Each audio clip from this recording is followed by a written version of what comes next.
Hi, Kyle Patrick Smith here yet again, HR Kyle, as it says right up there. And I'm here to talk about something, and I've been hearing a lot about this lately. And it has nothing to do with what season it is, although it is coming up on Halloween season, and that is ghosting. Candidates are continuing to get ghosted out there. So what does that mean? That means you've engaged with a company for an open position and you're being considered for the role. There's been some conversation around it, possibly even interviews, whether in person or over the phone, and all of a sudden the company disappears. They can't provide you an update, you can't get in touch with anyone, what have you.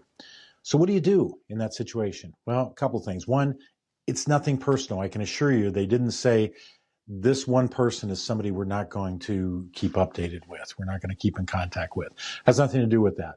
I could make excuses, but they'd all be excuses. I think it's uncalled for, and I'm speaking from the standpoint of somebody who's been in recruiting and handled that process. And I am firmly against ghosting candidates because I think it doesn't establish the kind of relationship that you want to have with your candidates going forward, because I don't view recruiting and talent acquisition as transactional. I think it's a process of getting to know each other and building a relationship that could come to fruition now or sometime in the future. And that's how I approach it. So ghosting isn't going to support a long-term relationship. It sees recruiting as strictly transactional. I've got a position open. I need to fill it.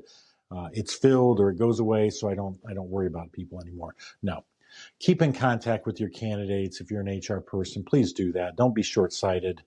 You'll be at some point wondering why you're not hearing from candidates, whether you can't find qualified people, and you'll be able to trace it back to the fact that you treated everyone as throwaway. But if you're on the candidate side of this, again, don't take it personal. It isn't. It's anything but that. It's unprofessional, yes, but it's not personal. So what do you do? Well, one, you do follow up. You follow up with a phone call and or an email. I prefer phone calls to the person that you've been speaking to, or the persons up to and including the hiring manager. How do you do that? Well, in the interviews, you've gotten business cards, so you know how to reach out to everybody that you've interviewed with. Secondly, after a couple of follow-ups, let it go. You've got to let it rest. There's nothing else you can do about it. You have to chalk it up as an unfortunate part of the recruiting process, but don't let it discourage you. Keep applying to jobs, keep networking, keep doing all those other things. Don't let someone else's unprofessionalism get you down. So there's my piece of advice for today. Don't let ghosting scare you.